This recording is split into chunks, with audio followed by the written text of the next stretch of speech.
passarinhos! Estamos aqui de volta! E hoje nós vamos para a aula número 16. Essa aula número 16 é só para a gente finalizar essa unidade 1. É a nossa aula de revisão para a recuperação. Então, você que ainda não conseguiu alcançar aquela média, simbora estudar mais um pouquinho, relembrar um pouquinho e tirar um 10 nessa prova. Vamos lá, galera? Então, vamos para o nosso slide. Nós vamos rever nessa aula os pronomes, tanto a parte 1 quanto a parte 2, que foram as nossas aulas número 7 e número 8.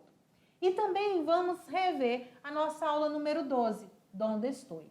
Mais especificamente, a parte que está ligada para a parte do vocabulário e a parte da gramática. Na aula número 7, nós estudamos os pronomes personales e os pronomes demonstrativos.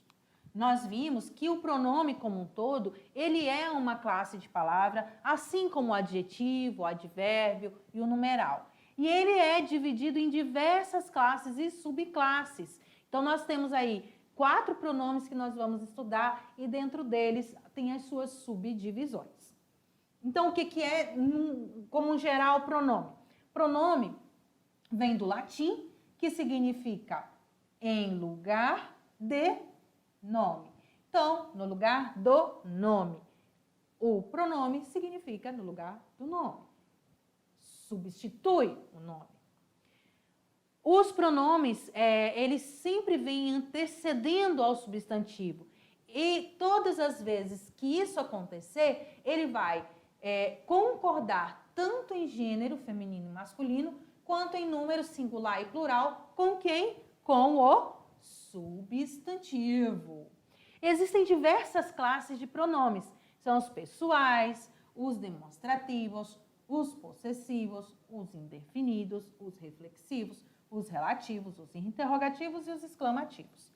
Na aula número 7, nós vimos os pessoais e os demonstrativos. Então, vamos lá.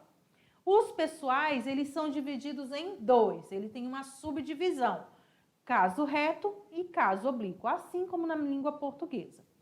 O caso reto são aqueles que são tônicos. Por quê? Porque eles possuem um próprio acento de intensidade, ou seja, ele não vai depender de outra classe de palavra, ele não vai depender de um substantivo, ele não vai depender de um sujeito, porque ele já é o próprio sujeito da frase, o próprio substantivo da frase.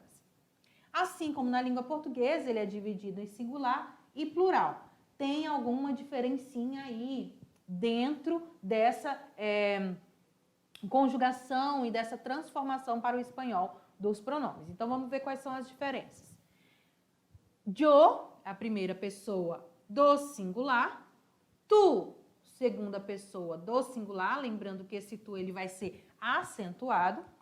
E a terceira pessoa, ele, acentuado também, ella, e o usted. O usted, a gente costuma traduzir ele como você, porém, ele é utilizado formalmente.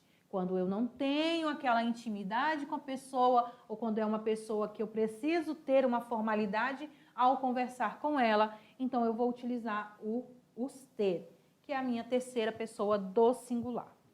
Já indo para o plural, diferente da língua portuguesa, o nosotros, ele é tanto feminino quanto masculino.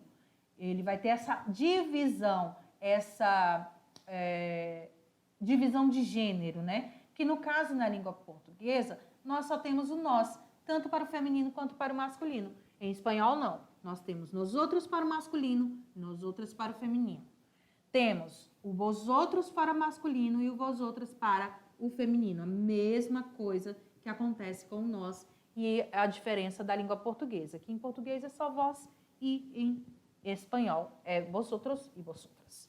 E na terceira pessoa, que é a primeira pessoa do plural, segunda pessoa do plural, e na terceira pessoa do plural, nós temos ellos, que é o plural de ele, ellas, o plural de ella, e ustedes, o plural de usted. De novo, usado formalmente, ou também pode ser traduzido por você. Os pronomes do caso oblíquo são aqueles que a gente vai utilizar quando nós vamos trabalhar os verbos reflexivos, que é o me, te, se, nós, vós, eles e assim por diante. Mas o mais importante para a nossa avaliação é o pronome do caso reto e aqui os pronomes demonstrativos. Quais são os pronomes? O que são os pronomes demonstrativos? São aqueles que são usados para substituir um nome. Eles vão recuperar sempre algo que foi dito anteriormente no texto. Então, é ao momento que você precisa prestar atenção no seu contexto, preservando assim a coerência de uma frase ou do texto. Eles são divididos em masculino, feminino e neutro, singular e plural. Para o masculino, nós temos este, esse, aquele, estos, essos, aquellos. Para o feminino, esta, essa, aquella, estas, essas, aquellas. E para o neutro, isso, esto, aquele. A mesma coisa, a mesma divisão acontece na língua portuguesa. Nós temos o neutro do demonstrativo na língua portuguesa também, que é o isso, isto e aquilo, certo? Alguns exemplos de demonstrativos. Ah, tá.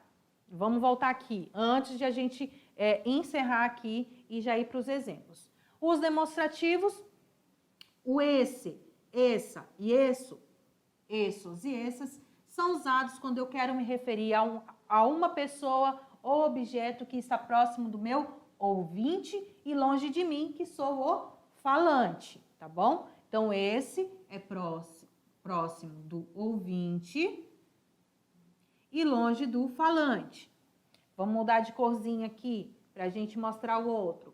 O este, esta, esto, estos e estas, ele é utilizado para quando eu quero me referir a algo ou alguém que está próximo de mim, que sou o falante, e longe de você, que é o meu ouvinte. E no último caso, nós temos aqui o aquele, aquella, aquello, aquellos e aquellas, que é utilizado para quando eu quero me referir a algo ou alguém que está longe tanto de mim quanto de você. Tanto de mim que falo, quanto de você que me ouve. Certo? Exemplos. Esta foto se quedou perfeita. Então, você pode ver que ele está com o celular aqui na nossa imagem, no celular perto dele, e ele vai mostrar que aquela foto ficou perfeita porque está pertinho dele. Eu já he leído este livro. Então, digamos que a pessoa está apontando ali para outra que está com o livro na mão e dizendo, eu já li esse livro. Aquella niña tiene suerte. Aquela ninha, aquela menina tem sorte. Na aula número 8, nós trabalhamos os pronomes da parte 2. Então, a gente viu os possessivos, os interrogativos e vimos também os útiles escolares. Mas o que vai ser importante para essa nossa aula, para essa nossa revisão? Especificamente, os possessivos e os interrogativos. Então, os possessivos é aquele que indica a posse, é aquele que eu vou descrever algo que pertence a alguém, ou a mim, ou a você, ou a ele. Então, vai também sempre estar ligado ao pronome pessoal. Ele sempre vai estar se referindo ao pronome pessoal. Então, quando eu quiser me referir ao yo, eu vou colocar mi ou mis. Para o tu, tu, tus. Para o ele, usted, su, sus. Nosotros, nosotras, nuestro, nuestra, nuestros, nuestras. Vosotros, vosotras, vuestro, vuestra, vuestros, vuestras. E o no ellos, ellas, ustedes repete novamente a mesma coisinha que aconteceu na terceira pessoa do singular. Su, sus. Então, todas as vezes ele vai aqui repetir, certo? Exemplo. Mi vestido es negro y rojo. A gente pode observar que o vestido da nossa bonequinha é preto e vermelho. Nuestra escola lleva el nombre de un historiador. Lembra que nessa aula eu comentei com vocês para vocês me dizerem que escola aí que leva o nome de um historiador? Pois é, Eu lembro disso, eu lembro que eu pedi isso de vocês. Os pronomes possessivos, eles têm uma subdivisão, que são os átonos e os tônicos. Os átonos, eles vêm acrescido do pronome pessoal. Do artigo definido. El ou la, certo? Los e las, que é o plural. Para o yo, sempre de novo, os pronomes possessivos sempre vão estar se referindo ao pronome pessoal. Ele sempre vai ali vir necessitando desta informação. Quem é o pessoal, quem é o sujeito, para que eu possa dizer a quem pertence algo ou alguma coisa. Yo, el mío, la mía. Los míos, las mías. Tú, el tuyo, la tuya, los tuyos, las tuyas. Él, el suyo, la suya, los suyos, las suyas. Nosotros, el nuestro, la nuestra, los nuestros, las nuestras. Vosotros, vuestro, vuestra, los vuestros, las vuestras. E o ellos, assim como todos os possessivos, ele é igualzinho na terceira pessoa, tanto do singular quanto do plural. El suyo, la suya, los suyos, las suyas. Certo? Já quando a gente vai para os tônicos, a única diferença é o quê? É que o tônico não vem com o artigo na frente, certo? E ele sempre vai estar ali no meio da frase ou no final da frase. Os pronomes interrogativos, a primeira coisa que você sempre tem que lembrar, eles vão vir, os interrogativos diretos, com uma interrogação de cabeça para baixo e uma interrogação normal. Para quê? Para indicar ao meu leitor que eu estou me referindo a uma pergunta direta. E quando for exclamação, a mesma coisa, uma exclamação de cabeça para baixo e no final a exclamação normal. Eles são utilizados para realizar perguntas, sejam elas diretas ou indiretas. As diretas vêm encabeçada por um sinal de interrogação e as indiretas não, ela já vai vir ali falando e ele vem no meio do... falando que a pessoa perguntou alguma coisa, que falou, que disse, e no meio vem o meu pronome interrogativo. Todos os pronomes interrogativos são acentuados. Isso é o que vai diferenciar de pronome interrogativo, de uma pergunta interrogativa ou ainda de uma resposta. Então, quando ele vier em forma de pergunta, ele vai vir acentuado. Se não estiver acentuado, ele é resposta. Os interrogativos e exclamativos também, porque nós podemos utilizar os mesmos, tanto para um quanto para outro, o que vai diferenciar é o sinal de acentuação, certo? Quais são? Que, como, quando, donde, qual, quién, quanto, quiénes. Mesma coisa. Foi para o interrogativo? É a interrogação de cabeça para baixo no início, interrogação de cabeça normal no final. É um exclamativo? Sinal de exclamação no início, de cabeça para baixo e termina com o sinal de exclamação normal. Nós vimos os útiles escolares, nós vimos livro, lápis de cor, caderno, carpeta, que é a nossa pasta, enfim, uma lista imensa de útiles escolares, mas que nós não vamos nos ater a ele para nossa revisão, e sim na aula número 12, onde nós vimos las profissões, las aficiones e o nosso artigo neutro lo, que é aqui que está a nossa última questão de gramática para a nossa avaliação. Então, simbora já direto para ela, não vamos passar lá no nosso profissões e nem aficiones. O que é um artigo neutro lo, galera? Vamos lá, devagarinho. Nós temos os artigos definidos, el, la, los e las. Eles sempre vão estar na frente de substantivo, seja ele feminino, seja ele masculino. Ele para o feminino, para o masculino, lá para o feminino. Mas, porém, contudo, todavia, entretanto, em espanhol, nós temos o artigo neutro lo, que não existe na língua portuguesa.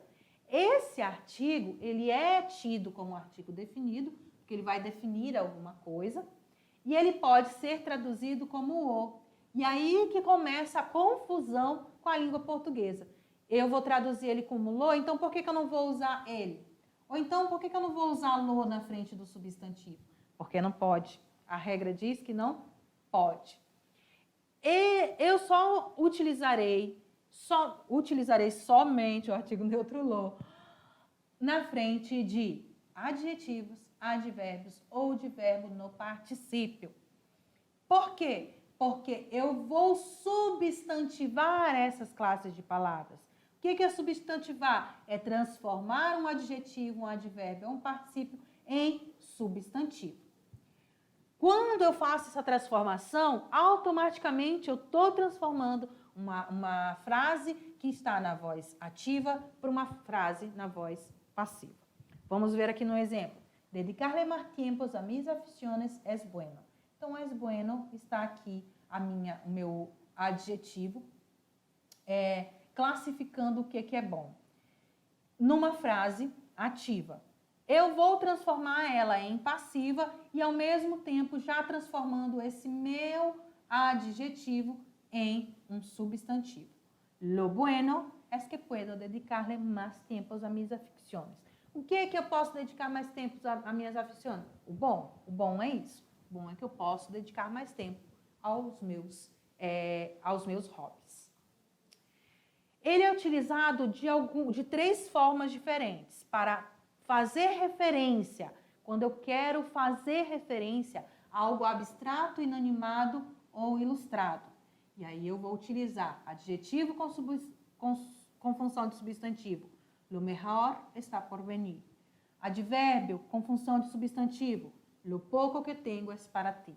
Particípio com função de substantivo. Não se arrepiente de lo dicho. Não se arrepende do que foi dito. Como locuções, a combinação dele com outras palavras. Normalmente, ele vai vir ali acompanhado de um que, no lo mais que. Lo inteligente que es este caballito. É uma combinação de outras palavras para formar locuções. Lo mais de, chegamos atrasado, a lo de Maria. Nesse caso, só lembrando, a locução, ela vai ali retomar algo que já foi dito no texto anteriormente. Lo de Pablo foi el mejor. Nós vimos algumas profissões, açougueiro, advogado, aeromoça, enfim. Vimos várias profissões também em nossa aula número 12. O que a gente precisa só para finalizar ali o artigo neutro lo? Saber identificar. É um substantivo? Então, eu não vou utilizar lo. Se é um substantivo, se é o nome de algo ou de alguém, eu vou utilizar ele para masculino e lá para o feminino. Isso quando ele é singular. E quando for um adjetivo, um advérbio ou um particípio, eu vou poder utilizar o lo. Eu devo utilizar o lo na frente dele, certo? Outra dicasinha, normalmente ele vem com o que depois? Lo bonito que estava el dia. Viu que tem um quezinho? Então, a gente já pode identificar também se tiver um que logo depois do meu adjetivo, advérbio ou particípio. Certo? Eu espero que vocês tenham entendido. Manda pergunta se não entendeu. Pede ali, perturba o seu professor. Professor, eu ainda não entendi. Por favor, pede um help lá da professora, pide-lhe uma ajuda, que eu vou ajudar vocês, ou a professora Ila vai ajudar vocês. A gente não tem problema algum em tirar as suas dúvidas, tá bom? Eu sei que 20 minutos é pouco, mas eu espero que vocês tenham conseguido relembrar qualquer coisa. Volta lá na aula anterior e tenta ver mais detalhadamente cada assuntinho, tá bom? Um beijo para vocês e boa prova. Tchau, meus amores!